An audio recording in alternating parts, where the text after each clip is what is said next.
Good morning, brothers and sisters. This is Brother Manny checking in with you guys once again. Another thought, another word of inspiration and encouragement. Not to ever bring down, but to uplift my brothers and sisters in Christ. You know, one mind, one body, one accord. Let's keep it moving forward towards perfection.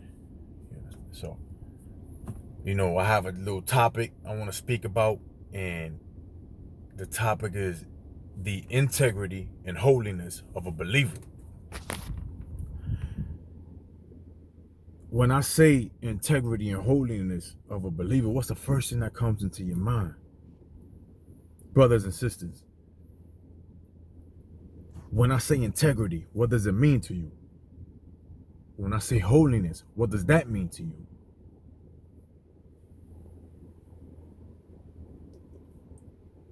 Today, we're living in a world full of sin. We're living in times where they say homosexuality is okay. And if you speak against it, it's not okay. We're living in the times where children are being rebellious and not respecting their parents. Drugs are being legalized. There's a lot of sexual exploitation when you turn the TV on, when you listen to music.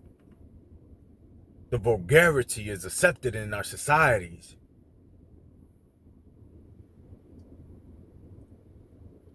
The videos, the movies, the shows, everything has to do with sexuality and homosexuality.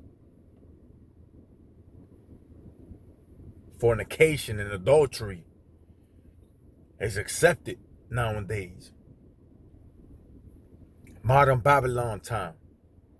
We're living in the times of Sodom and Gomorrah, where men burn in the flesh for each other, as well as women. My brothers and sisters, are you being holy? Is your life full of integrity?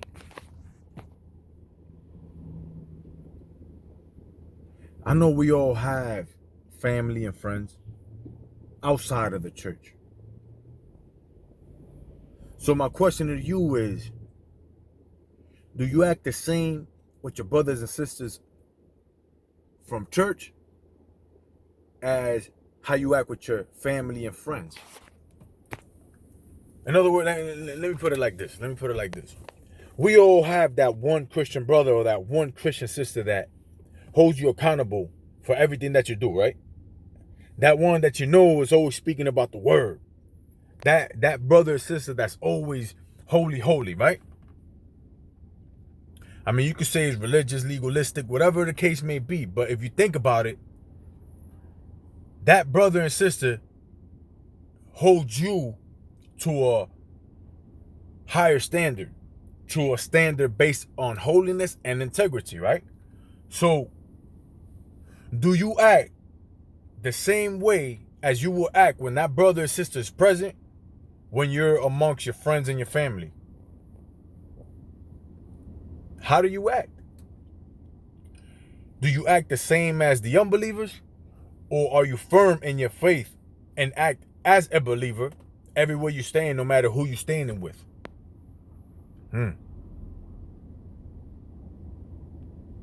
I can testify.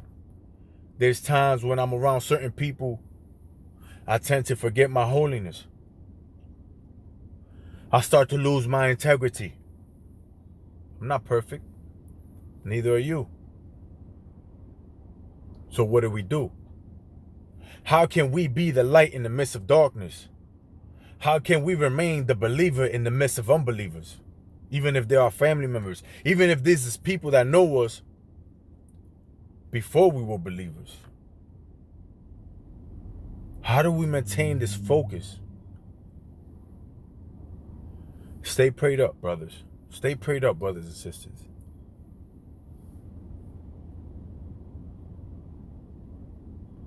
We can't let this world influence or dictate how we live or how we move. We have become rebels.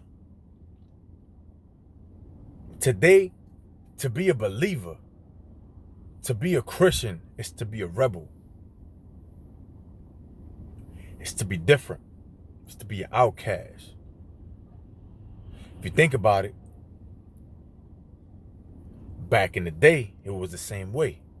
You see, to be a follower of Christ was to be a rebel. They were persecuted. So, if the disciples and Christians were persecuted back in the day, what makes you think is going to happen to you and what's going to happen to me today? We won't be accepted, but we're not of this world. We have a pilgrimage here. You feel what I'm saying? We just passing by. You see, we have to remember where our kingdom lays. You feel what I'm saying? So where our heart is, that's where our kingdom is. So is your heart here in the world with a Mercedes Benz, house, cars, money? Where does your heart lay? Does your heart lay right here in this world? Or are you laying your treasures up in heaven, the Most High? We need to evaluate the things that we do, the way that we speak, the way that we think, and also the way that we act. We must always act as children of God, no matter who we are with or where we are. We don't have to be someone else to please anybody else. We don't have to act like someone else to be accepted into some place. Because quite frankly, if they don't accept us, then they don't. That's something that they have to deal with. The word also says that we will be rejected for believing in him. But we are accepted by God. So even if we are humiliated by being humble, rest assured God will exalt you. God will promote you. God will bless you.